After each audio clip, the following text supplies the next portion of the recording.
Benelli, le premier 6 cylindres en ligne sur une moto de série. 3 victoires au Tourist Trophy, 2 titres de champion du monde de GP 250. Ça, c'est de la marque. Encore que c'est de la marque qu'on sentait un peu en perdition. Mais une nouvelle stratégie semble faire surface et ça passe par l'arrivée de moyennes cylindrées comme cette Leoncino 500 Trail. Pour le savoir, on a envoyé Philippe faire cet essai, car il n'en est pas à sa première moto chinoise.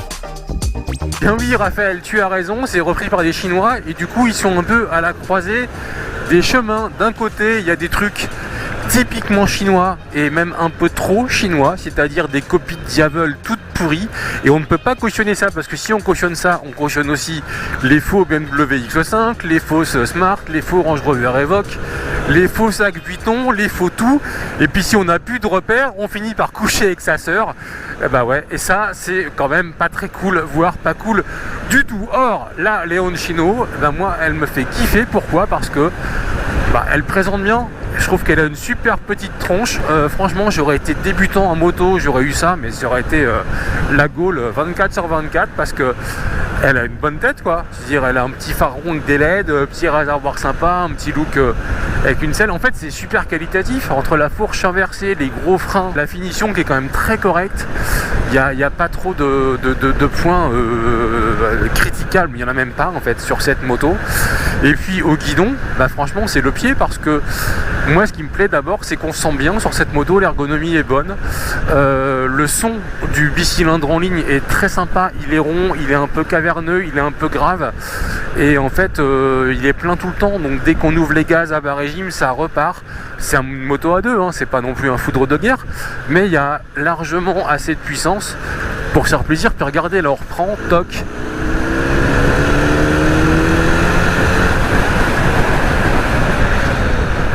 Eh ben ça reprend bien, en fait il y a de la puissance tout le temps. Alors la courbe de puissance est assez linéaire, il n'y a pas de moment fort, il n'y a pas de moment où on se dit ouah putain ça envoie grave pour singer des blogueurs à la mode.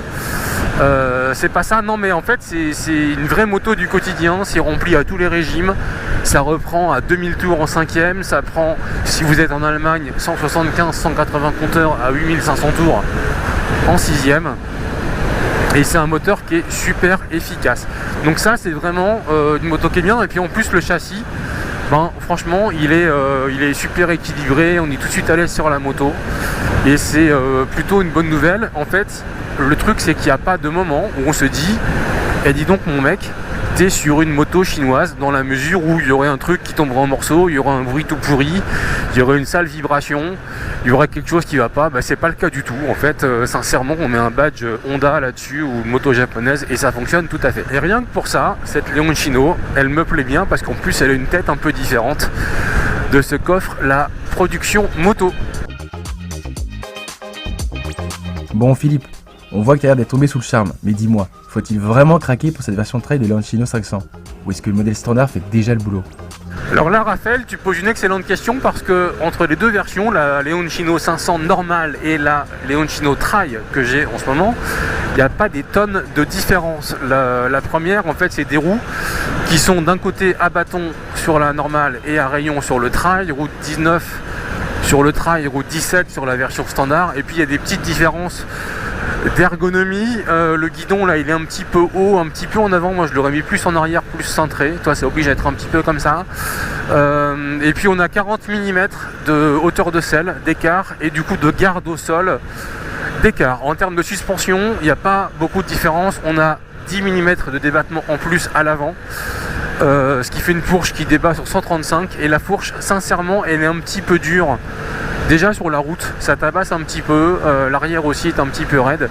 Donc moi franchement, même si elle est bien chaussée, parce qu'on a des pneus, on a des Metzeler Tourance de série, et ça il faut le noter parce que souvent sur des motos, même japonaises, je dirais de milieu, d'entrée de gamme, on a quand même souvent des pneus de merde, parce que les mecs disent ouais c'est pas cher, comprenez, on n'a pas vu faire mieux, en fait c'est pipeau. Là on a du bon pneu, mixte en plus. Mais bon, tout ça pour dire que la géométrie de la moto, trail, j'y crois pas une seconde, c'est du pipeau. Par contre, Scrambler, ouais, Scrambler c'est sympa, c'est une bonne appellation, en plus c'est à la mode, et Scrambler, en fait on peut passer un peu dans les chemins quand c'est un peu sec, pas trop compliqué, et la Leoncino, supposément trail, fera un peu le job. Pour le reste, moi ce qui me plaît c'est l'ergonomie, on est bien à l'aise dessus. La moto est assez confortable en termes de position, de selle, d'écart entre les jambes, les repose-pieds, le triangle, selle, repose-pied, guidon. C'est plutôt sympa. Le moteur, franchement, je l'ai dit, c'est une réussite à tous les niveaux, que ce soit au niveau couple, puissance, souplesse, progressivité, sonorité. Ben, je vais dire, pour un moteur à deux, c'est carrément un des meilleurs du genre en 500. Donc là, c'est une bonne chose. Le châssis, il est super équilibré, on a confiance dans la moto, on a confiance dans les suspensions, on a confiance dans les pneus. À la limite, j'aurais peut-être un train avant un peu plus léger sur la version standard que sur le trail. Mais là, on chipote parce que la moto, elle est quand même pas super lourde, elle est à peine à plus de 200 kg avec les pleins. Et du coup, je tendance à considérer que c'est une moto qui mérite carrément qu'on y fasse attention si on est dans une position de chercher une moto pour débuter en 1-2 ou une moto pour reprendre un peu goût à la vie et à la joie du motocyclisme.